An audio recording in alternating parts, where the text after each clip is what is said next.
¿Quién podría hacerlo, verdad? Sino Dios. Prácticamente Dios le estaba diciendo a Samuel, tu inclinación natural es solo juzgar basándote en la apariencia externa, pero yo, dice, juzgo de otra manera. Yo veo las cosas de otra manera. Miro el corazón que tú no puedes ver. Así que de alguna forma el Señor estaba diciendo, mírame a mí y no seas tan pronto para juzgar a otra persona basándote en lo que puedes ver, en lo que está delante de ti. En otras palabras, Samuel necesitaba reconocer su inclinación natural al juzgar solo por lo que estaba delante de sus ojos. Hemos hablado de esto anteriormente, ¿verdad? Si nosotros juzgamos, caemos en pecado porque eso es algo que le compete solamente a Dios hacer. Hemos hablado de esto anteriormente. Cuando señalamos a uno con un dedo, hay 3 dedos que nos señalan a nosotros. No podemos juzgar, no podemos intentar hacer la labor del Señor, porque caeríamos en pecado. Eliab y los 7 hijos mayores de Isaí, de algún modo, tenían el potencial para ser perfectos reyes desde el punto de vista carnal. Pero Dios no quería un rey conforme a la carne, ¿verdad? Dios no quería un rey conforme a la carne, sino conforme a su corazón. Versículo 11 dice, entonces dijo Samuel a Isaí, ¿son estos todos tus hijos? Y él respondió, queda aún el menor, que apacienta las ovejas. Y dijo Samuel a Isaí, envía por él, porque no nos sentaremos a la mesa hasta que él venga aquí. Podemos ver aquí entonces que David era tan pequeño a los ojos de su padre que no se consideró incluso necesario incluirlo en la familia cuando el profeta de Dios los llamó al sacrificio. Sin embargo,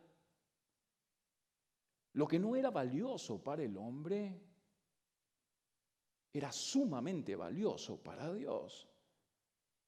Así que hay que recordar que Dios a menudo escoge a la gente que nadie considera. Lo vil del mundo, ¿verdad? Lo necio del mundo, lo menospreciado.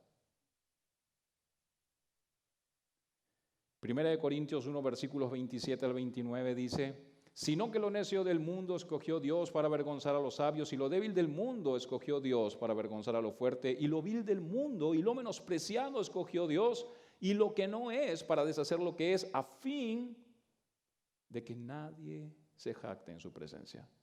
Así que hay que recordar, Dios quiere obrar de una manera en la que la gente considere a sus siervos de la manera en la que de algún modo, en algún punto de la historia, en algún momento consideraron a Sansón. ¿Recuerdan ustedes cuando estuvimos estudiando acerca de este hombre? Siempre andaban preguntándole cuál era el secreto de su fuerza. ¿Cuál era el secreto de tu fuerza, Sansón? Eso lo puedes ver en Jueces 16. Con respecto a David, él fue llamado para este gran ungimiento, podríamos decirlo así, cuando estaba cuidando de las ovejas. En otras palabras, David simplemente hacía su trabajo siendo fiel. Él estaba siendo fiel en las tareas pequeñas sin tener idea de que Dios lo estaba preparando para ser el próximo rey de Israel. Él era fiel en lo poco. Mateo 25, 21 dice, y su Señor le dijo, bien, buen siervo y fiel, sobre poco has sido fiel, sobre mucho te pondré, entra en el gozo de tu Señor.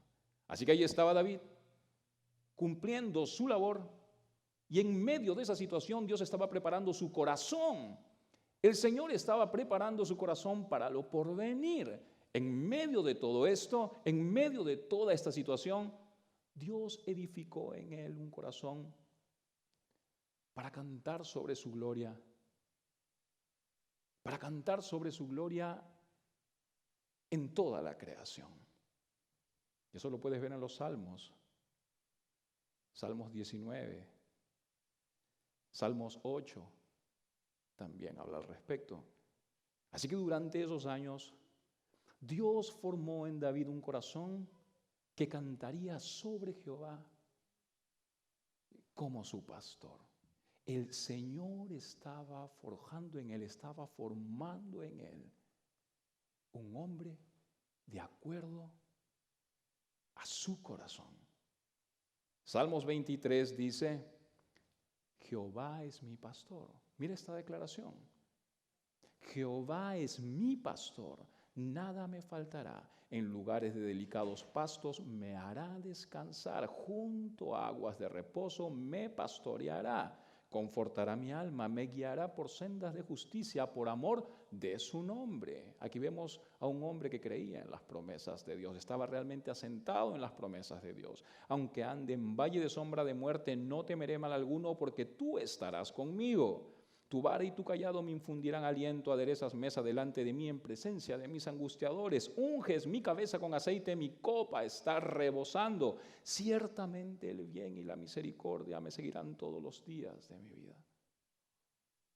Y en casa de Jehová moraré por largos días. Así que David cumplió fielmente su labor. Y apacentar las ovejas no era una tarea fácil, ¿verdad? Apacentar las ovejas significaba que uno tenía que confiar en Dios en medio incluso del peligro. Recordemos pues que David tuvo que pelear contra leones. Recordemos pues que David tuvo que pelear contra osos, contra lobos, para que las ovejas pudieran ser protegidas. Así que recordemos y consideremos incluso el hecho o la situación o el ambiente geográfico en donde estaba este hombre. La región rural de Belén nunca fue un paraíso, podríamos decirlo. Nunca fue un paraíso pacífico. El oficio de un pastor no era una vida fácil. No era una vida fácil de pretendientes enfermos de amor que sueñan a los poetas. Así que Dios estuvo preparando el corazón de este hombre.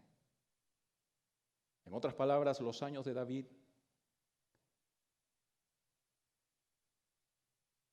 tuvieron un sentido importante. Los años que David apacentó a estas ovejas fueron un tiempo de espera. Fueron un tiempo de entrenamiento. Salmo 78, versículos 70 al 72, dice lo siguiente. Eligió a David, su siervo. Y aquí podemos ver en estos versos la conexión entre David el rey y David el pastor.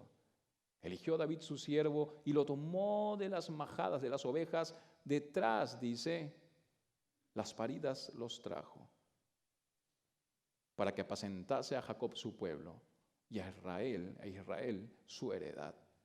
Y los apacentó conforme a la integridad, dice, de su corazón. Los pastoreó con la pericia de sus manos.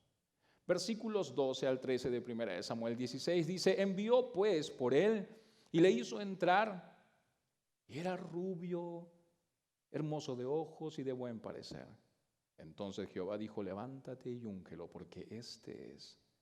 Y Samuel tomó el cuerno de aceite y lo ungió en medio de sus hermanos, y desde aquel día en adelante el Espíritu de Jehová vino sobre David. Se levantó luego Samuel y se volvió, dice, a Ramá. Estos versos aquí son muy interesantes. Podemos observar que la descripción física de David nos llega en un segundo plano, ¿verdad? Está aquí, en un segundo plano. Lo que es de pronto una reconfirmación de que para Dios es mucho más valioso lo interno que lo externo. Con respecto a su descripción, con respecto a la descripción física de David, nos dice aquí que era rubio, hermoso de ojos y de buen parecer. En otras palabras, la descripción física de David nos muestra que tenía una buena complexión, ¿verdad? Además dice que era hermoso de ojos, lo cual habla de la vitalidad, lo cual habla de algún modo acerca de la inteligencia. Eso era lo que sus ojos demostraban, vitalidad e inteligencia. En otras palabras, David tenía una apariencia agradable. Tenía una apariencia agradable, pero no se veía como Saúl.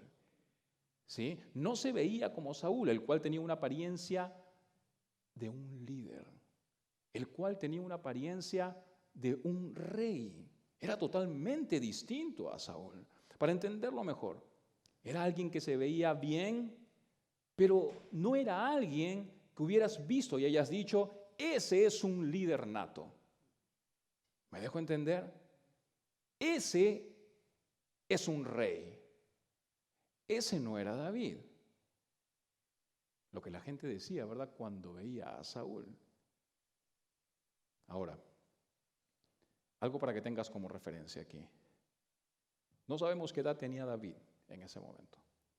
Sin embargo, el antiguo historiador Josefo dice que David tenía 10 años aquí.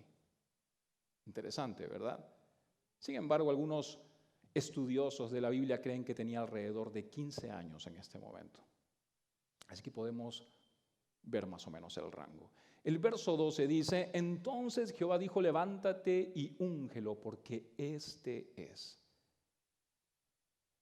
Al juzgar por todas las apariencias externas, los 7 hermanos mayores de David parecían ser mejor material para la realeza, ¿verdad? Sin embargo, a pesar de lo improbable que era, David fue elegido. David era un pastor, pero habían muchos pastores, ¿verdad? David era bien parecido, pero no era el único bien parecido. Habían otros jóvenes bien parecidos también. David era joven, pero habían muchos otros con esa misma juventud también. Entonces, ¿qué fue lo que Dios vio en David? Pues Dios describió lo que hacía especial a David en 1 Samuel 13, versículo 14. Dice allí, Jehová se ha buscado un varón conforme a su corazón. Un varón conforme a su corazón, el cual Jehová ha designado para que sea príncipe sobre su pueblo. Entonces, lo que hace que David fuera diferente que el resto fue que era un varón conforme al corazón de Dios. Podemos decir entonces que la elección de David no muestra lo que muchas veces nosotros pensamos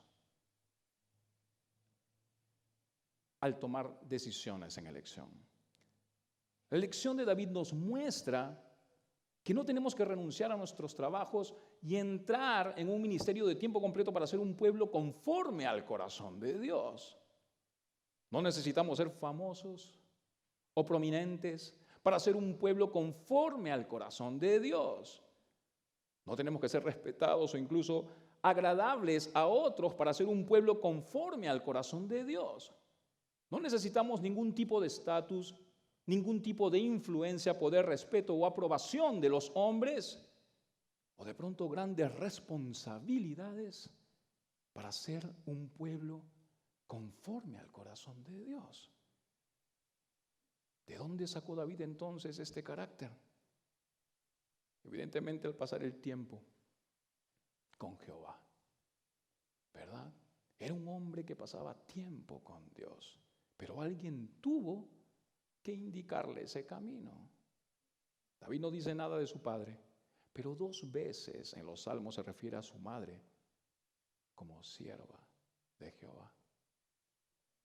Léelo, Salmo 86, 16, Salmo 116, 16. Así que probablemente fue la consagrada madre de David quien derramó sobre él un corazón lleno de amor, un corazón lleno de devoción por Jehová, y le dio pues el fundamento para construir su propio caminar con Dios. ¿No te parece interesante eso? Así que posiblemente Dios usó a la madre de David para poner sobre él una gran fe. Así como sucedió con Timoteo también. Yo creo que este podría ser de algún modo un llamado para todas las madres que están criando hijos. No va a haber nadie mejor que tú para cuidar el tesoro que Dios te ha dado, el cual son tus hijos. Regresando al tema, David entonces fue ungido. Versículo 13 dice, y desde aquel día en adelante el Espíritu de Jehová vino sobre David. Podríamos decir que la verdadera unción sucedió entonces cuando el Espíritu Santo vino sobre David. En otras palabras, el aceite en la cabeza solamente era una señal de una realidad interna. David, cuyo nombre significa querido, David, cuyo nombre significa amado, se convertiría en uno de los hombres más grandes de la Biblia. Su nombre se menciona más de 1000 veces en las páginas de las Escrituras, incluso más que Abraham, incluso más que Moisés y más que cualquier otro hombre en el Nuevo Testamento. Yo creo que visto desde cualquier ángulo, la vida de David era completamente extraordinaria. Puede ser que Abraham de pronto lo haya sobrepasado en fe. Puede ser incluso que Moisés lo haya sobrepasado en el poder de una concentrada comunión con Dios. Incluso puede ser que el Elías lo haya sobrepasado en la intensa fuerza de su entusiasmo. Pero ninguno de estos fue tan polifacético como el grandemente dotado hijo de Isaí. Y no me refiero solo al hecho de la capacidad que tenía para hacer distintas cosas este hombre. Estoy tratando de referirme a las distintas facetas, a los distintos aspectos de su vida antes y al momento de ser el rey de Israel. Versículo 14 dice, el espíritu de Jehová se apartó de Saúl y le atormentaba un espíritu malo de parte de Jehová. Estamos viendo aquí que cuando el Espíritu Santo vino sobre David, un espíritu malo llegó sobre Saúl para comenzarlo a atormentar. Ahora podríamos preguntarnos, si Dios es totalmente bueno, ¿por qué envió un espíritu malo sobre Saúl? Quiero que entiendas esta mañana que hay dos sentidos en los que Dios pudiera enviar algo, en el sentido activo o en el sentido pasivo, para entenderlo mejor. Activamente, Dios nunca inicia o hace maldad, ¿ok? Y eso que quede bien claro. Y eso que quede claro. Hay que recordar que Él es el Padre de las luces, ¿verdad? El Padre de las luces en el cual no hay mudanza ni sombra de variación. Eso lo vemos en Santiago 1:17. Sin embargo, escucha bien, pasivamente Dios podría quitar la mano de su protección y por lo tanto permitir que venga el mal sobre alguien. ¿Me dejo entender? Y esto incluso sin ser él mismo la fuente del mal. Así que podríamos decir que esto indica lo que había pasado con Saúl. Para entenderlo aún mejor, primero el Espíritu de Jehová se apartó de Saúl, lo que era un indicativo de que Saúl perdió su protección. ¿Qué? Saúl perdió su protección, perdió la cobertura espiritual de Dios. Así que Satanás estuvo más que listo para llenar ese vacío de Saúl. ¿Entienden ustedes eso? Y esa es la razón por lo que la continua presencia del Espíritu Santo en nosotros, los creyentes, es sumamente importante cada día. No podemos dejar áreas vulnerables en nuestra vida. No podemos hacerlo. Saúl claramente tuvo sobre él alguna vez al Espíritu de Jehová, ¿verdad? Pero cuando fue orgulloso y rebelde contra Dios, lo que hizo pues fue resistirse al Espíritu Santo. En otras palabras, le dijo al Espíritu Santo, no. Le dijo al Espíritu Santo, aléjate. Y lo hizo tantas veces que finalmente Dios dio a Saúl lo que él quería. Sin embargo, Saúl nunca se imaginó el precio a pagar por esta decisión. Saúl pensó que sería más libre para hacer lo suyo sin el Espíritu de Jehová, sin el Espíritu de Jehová molestándolo. Sin embargo, no se dio cuenta de que estaría aún más esclavizado a ese espíritu malo que lo atormentaba cada día. Ahora, incluso en este estado, y eso quiero que lo tengas muy presente, incluso en este estado Saúl podía arrepentirse. Sin embargo, su corazón estaba tan cauterizado que decidió permanecer en ese tormento. Decidió permanecer atormentado. Versículos 15 al 17 dice, y los criados de Saúl le dijeron, he aquí ahora un espíritu malo de parte de Dios te atormenta. Diga pues nuestro Señor a tus siervos que están delante de ti, que busques a alguno que sepa tocar el arpa, para que cuando esté sobre ti el espíritu malo de parte de Dios, él toque con su mano y tenga alivio. Y Saúl respondió a sus criados, buscadme pues ahora a alguno que toque bien y traédmelo. Estamos viendo aquí entonces que la condición de Saúl era más evidente a los criados que para el mismo Saúl. Y eso es interesante porque a menudo nuestra condición espiritual es mucho más evidente para otros que para nosotros mismos, ¿verdad? Ahora, básicamente, los criados de Saúl le aconsejaron que buscara lo que nosotros llamaríamos un líder de alabanza. Ellos buscarían un hombre que pudiera, usando música, traer el amor, la paz y el poder de Dios a Saúl. En otras palabras, el rey Saúl necesitaba ser guiado en adoración. Así que era importante buscar a alguno que hiciera ese trabajo. Recordemos que anteriormente Saúl había recibido el Espíritu de Jehová en presencia de la música también. Eso lo vimos en 1 Samuel capítulo 10. Lo que nos lleva pues a pensar cuán poderoso puede ser este instrumento cuando es realmente sostenido y dirigido por la persona correcta. Además de ser pues recibido por un corazón humilde, dispuesto a buscar a Dios. Definitivamente la música es un gran instrumento de Dios y por eso es que siempre animamos, ¿verdad?, a la congregación a ser parte de la alabanza, a ser parte de la adoración, ¿sí? Y esto no solamente en un sentido presencial, porque podemos venir a la hora a alabar al Señor, pero si no estamos realmente conectados con el Señor, no sirve de nada. Así que hay que recordar que la alabanza no es un entretiempo. Hay que recordar que la alabanza no es un preámbulo para el estudio. Tampoco es la musiquita que nos ponen en el teléfono, ¿verdad? Cuando de pronto nosotros estamos esperando ser atendidos. Eso no es la alabanza. Eso no es adoración. La alabanza es parte fundamental de nuestro crecimiento espiritual. Y es por eso, pues, que debemos proponernos buscar a Dios en alabanza y adoración. Recuerda algo importante. Una iglesia sin voz y sin carácter de alabanza, una iglesia sin adoración es una iglesia vacía. Versículo 18 dice, entonces uno de los criados respondió diciendo, he aquí yo he visto a un hijo de Isaí, de Belén, que sabe tocar, y es valiente y vigoroso y hombre de guerra, prudente en sus palabras y hermoso, y Jehová está con él. David necesitaba habilidad, ¿verdad?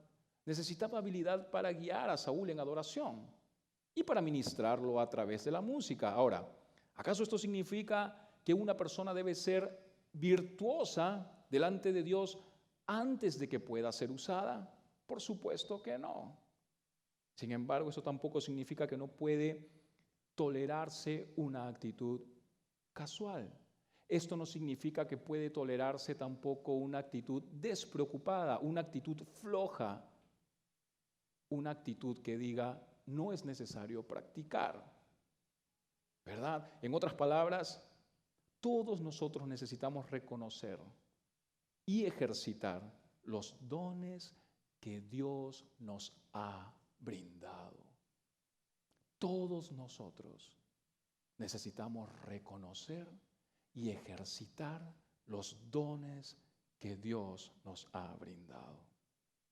David necesitaba el carácter de un guerrero de Dios para poder guiar pues eficazmente a Saúl en adoración y para ministrarlo a través de la música. Así que este era pues un gran motivo para él e incluso es un gran motivo para nosotros también para orar por el ministerio de alabanza, ¿verdad? El cual en este momento está conformado por una sola persona. ¿Me dejo entender?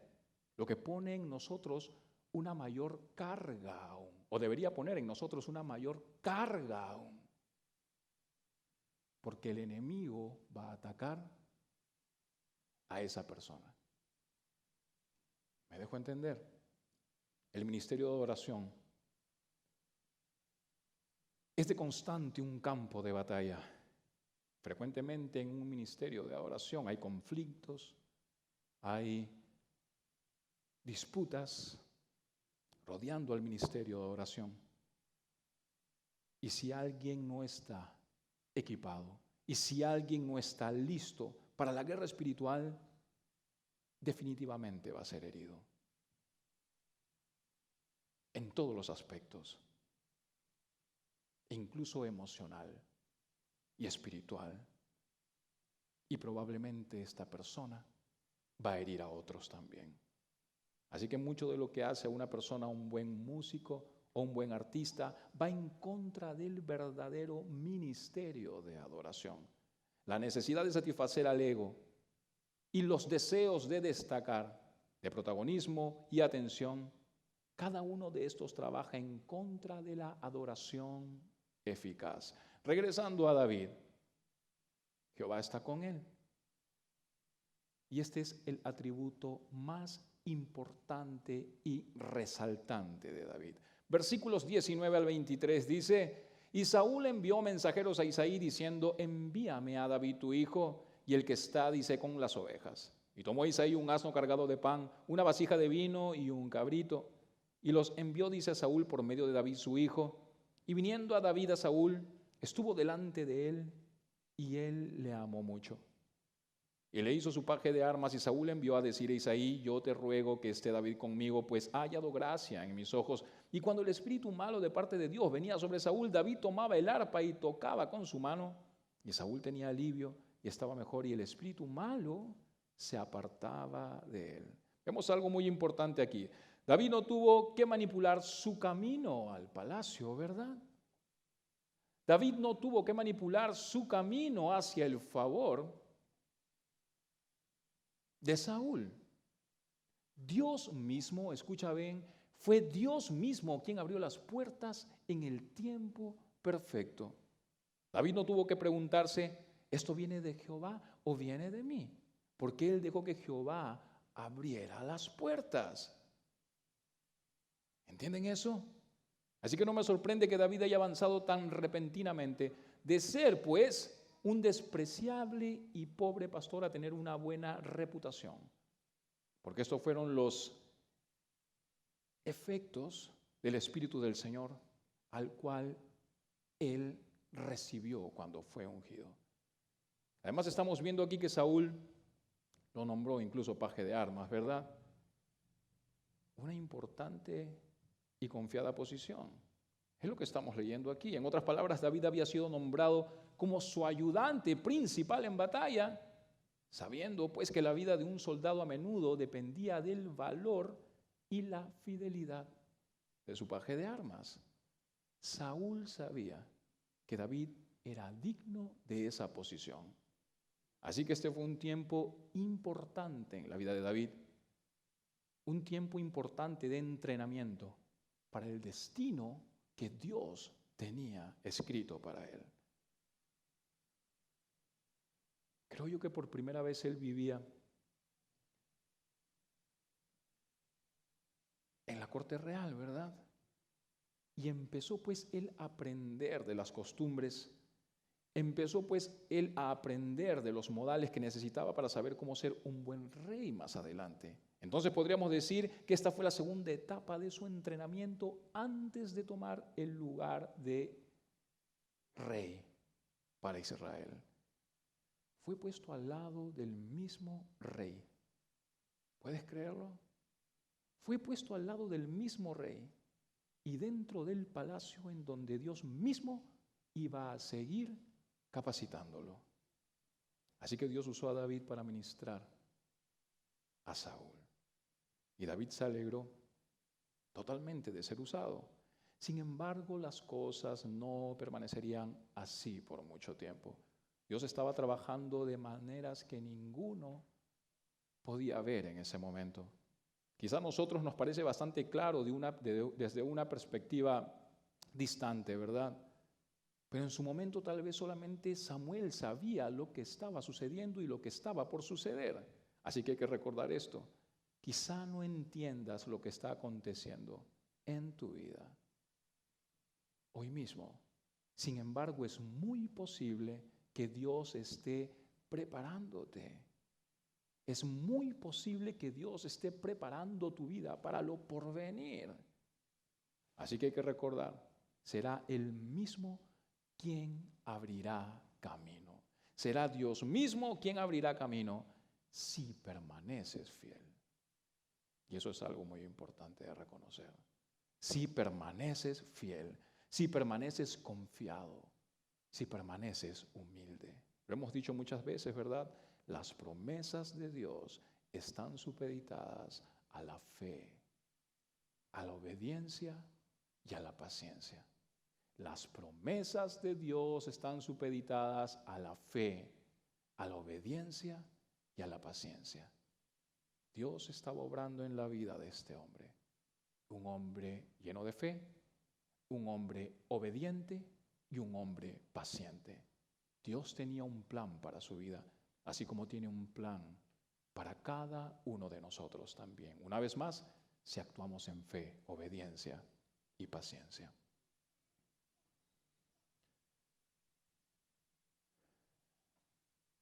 Cuando escuches la voz de Dios, nunca endurezcas tu corazón. Vamos a orar. Señor, te damos gracias, Dios mío.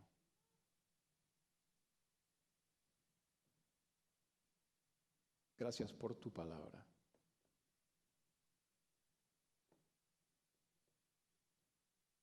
Limpia nuestras mentes, limpia nuestra vida de aquellos deseos, Señor, vanos.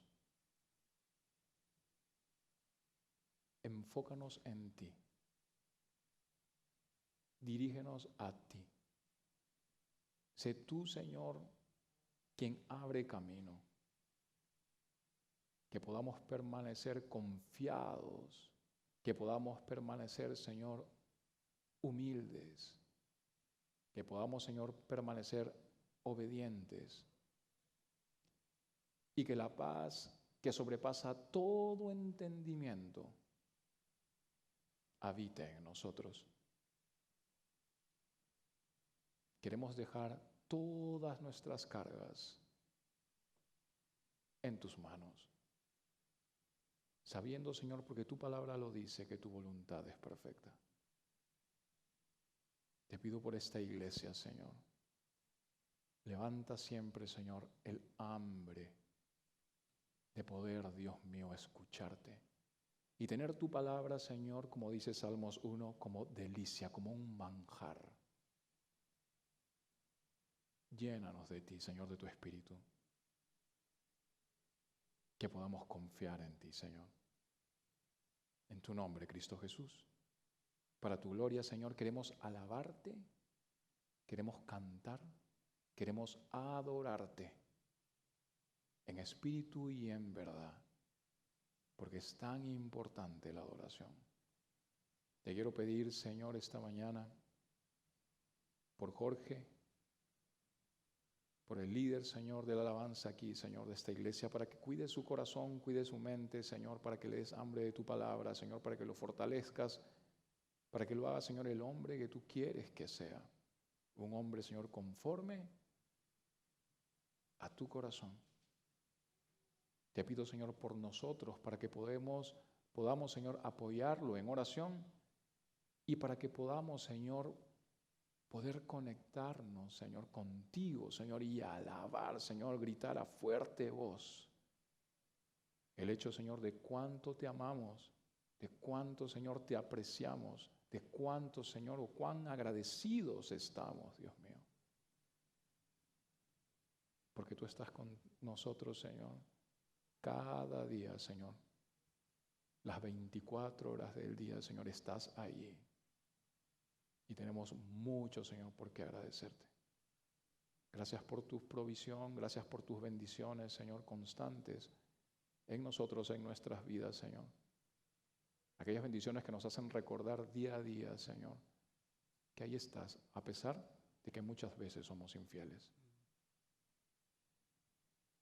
Danos un corazón de alabanza, Cristo Jesús. Amén.